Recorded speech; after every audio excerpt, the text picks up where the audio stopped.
اب یہ important decisions کے بارے میں آپ سمجھتے ہوں گے شاید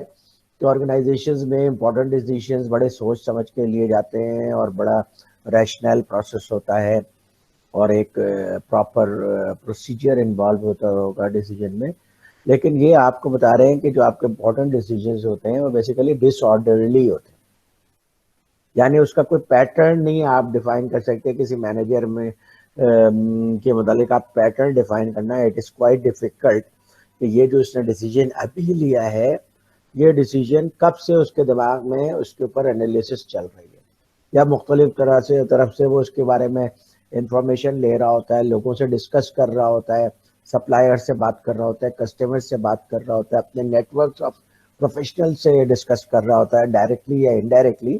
اور پھر اپنے سب آرڈینیٹس اور باسز سے ڈسکس کر رہا ہوتا ہے, اور پھر وہ اچانک ایک دن ڈیسیجن لے لیتا ہے. اب اس کا جو یہ پروسیس ہے وہ بہت سارے لوگوں کو ویزیبل نہیں ہے, تو اس لیے آپ کہیں گے جناب یہ اس نے ایک ڈس آرڈرلی ڈیسیجن لیا ہے. تو یہ پیٹرن ہوتا ہے مینیجرس کے ڈیسیجن میکنگ کا.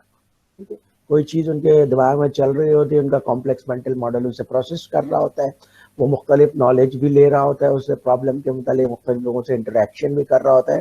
اور پھر جب اس کے اوپر اتنا پریشر آ جاتا ہے کہ now he has to take a decision, so based on the information collected or analysis done formally یا informally the manager takes the decision. Okay, یہ ہوتا ہے عام طور پہ. پھر بہت سارے ڈیسیجنز آرگنائزیشن میں ایسے ہوتے ہیں جو آپ سمجھتے ہوں گے شاید پروفٹ میکسیمائزیشن کے لیے ہوتے ہوں گے, لیکن آرگنائزیشن میں بہت سارے ڈیسیجنز لیے جاتے ہیں جو آپٹیمائزیشن کے لیے ہوتے ہیں, کیونکہ مینیجرز ہر وقت آپٹیمائز کر رہا ہوتا ہے ڈفرنٹ اسٹیک ہولڈرز کی ڈیزائرز کو. کیونکہ میں مینیجر ہوں تو میرے اوپر سب آرڈینیٹس کا بھی پریشر ہے, میرے سپیریئرس کا بھی پریشر ہے, یونین کا بھی پریشر ہے,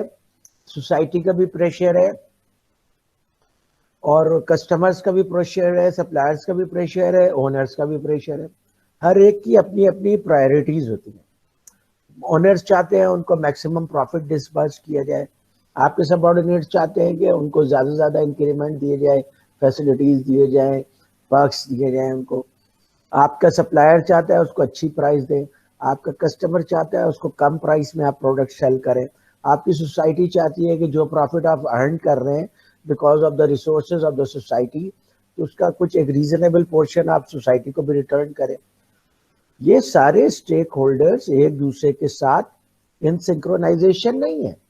بلکہ ان کے درمیان سمجھ لیجئے کہ ایک ٹگ آف وار چل رہی ہے.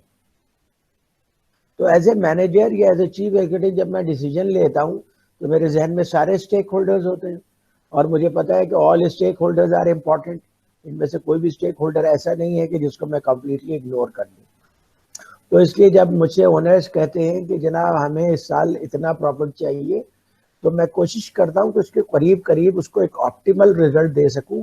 اور باقی اسٹیک ہولڈرز کو بھی سیٹسفائی کر سکوں, ان کو بھی کچھ نہ کچھ دے سکوں. اسی لیے آپ نے دیکھا ہوگا بڑی بڑی جو کمپنیز ہوتی ہیں وہ کچھ سوسائٹی کے لیے بھی CSR پروجیکٹس کرتے ہیں, یونین کے ساتھ بھی اچھا ایگریمنٹ نیگوشیٹ کرتے ہیں, اپنے مینیجرز کو بھی اچھا ریوارڈ کرتے ہیں, اور پھر ان سب وجہوں سے کیا ہوتا ہے کہ پروفیٹیبلٹی تھوڑی کم ہو جاتی ہے. تو یہ جو ہے آپ کو پولیٹیکل ڈیسیجن لینا ہوتا ہے, آپ کو یہ دیکھنا ہوتا ہے کہ آپ کے جو اسٹیک ہولڈرز ہیں ان میں سے پولیٹیکلی اسٹرانگ اسٹیک ہولڈر کون ہے. تو آپ جو ڈیسیجن لیتے ہیں بیسیکلی وہ آپٹیمل ڈیسیجن ہوتا ہے, میکسیمائزیشن نہیں کرتا آرگنائزیشن میں. اور لائف میں آپ زیادہ تر جو ڈیسیجنز لیتے ہیں وہ آپٹیمل ڈیسیجنز لیتے ہیں, بیسٹ ڈیسیجن نہیں لیتے. فار ایگزامپل آپ کو جاب کی آفر ہوتی ہے, ایک جاب کی آفر کراچی میں بھی ہو رہی ہے, ایک جاب کی آفر آپ کو سعودی عربیہ میں بھی ہو رہی ہے, لیکن آپ کہتے ہیں کہ یار میں سعودی عربیہ چلا جاؤں گا تو میرے ماں باپ کی کوئی دیکھ بھال نہیں کرے گا, گھر میں دوسرے بھائی بہن سب باہر جا چکے ہیں. تو یہاں پہ تو آپ کو پتا ہے کہ میرا مانیٹری بینیفٹ اس میں ہے تو میں سعودی عرب چلا جاؤں, وہاں پہ پیسے بھی اچھے ملیں گے, آرام سے رہوں گا, حج عمرہ بھی کروں گا اور اچھی زندگی گزاروں گا. لیکن اب آپ کے لیے اس کی ایک کاسٹ ہے, وہ کاسٹ ایسی جو انبیئریبل ہے, آپ اسے برداشت نہیں کر سکتے, اس لیے آپ پاکستان میں کم سیلری والی جاب ایکسپٹ کر لیتے ہیں. فار ایگزامپل یہ کیا ہے, یہ میکسیمائزیشن تو نہیں ہے, یہ آپٹیمائزیشن ہے. optimization of different of the needs and priorities of different stakeholders. یہ بیلنسنگ تھرو آؤٹ لائف آپ کرتے رہتے ہیں. اوکے, بچے کے لیے آپ اسکول سلیکٹ کرتے ہیں تو عام طور پہ ہر کوئی یہی چاہے گا کہ بچے کو کراچی گرامر اسکول میں ایڈمیشن کرا دیں, لیکن آپ کی لمیٹیشنز ہوتی ہیں, آپ مختلف فیکٹرز کو کنسیڈر کرتے ہیں, ایز اے ریزلٹ جو آپٹیمل ڈیسیجن ہوتا ہے وہ آپ لیتے ہیں. تو آپ سمجھ لیں کہ آرگنائزیشنز میں جو ڈیسیجنز لیے جاتے ہیں وہ پولیٹیکل ڈیسیجنز لیے جاتے ہیں. آپ جو اپنے پروجیکٹس میں بھی ڈیسیجن لیتے ہیں وہ پولیٹیکل ڈیسیجنز ہوتے ہیں. آپ کو بہت سارے ایسے ڈیسیجنز بھی لینے ہوتے ہیں جو بیسٹ ڈیسیجن نہیں ہوتے پروجیکٹس میں خاص طور پہ, بٹ آپٹیمل ڈیسیجن ہوتے ہیں. کبھی آپ سپلائرس کو کوئی فیور دیتے ہیں تو کبھی آپ کو بھی اسے فیور دینا پڑتا ہے اپنے کانٹریکٹرس کو, تو یہ آپ کیا کر رہے ہیں, اسے پولیٹیکلی ہینڈل کر رہے ہیں. بہت سارے لوگ اسٹرکٹلی بالکل میرٹ میں چیزوں کو ہینڈل کرنے کی کوشش کرتے ہیں, but it is very difficult to handle things on merit all the time.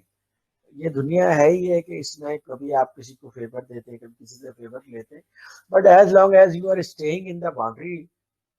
It's okay. ہوتا یہ ہے کہ پھر فیور لینے اور دینے میں لوگ پھر باؤنڈری سے باہر نکل جاتے ہیں,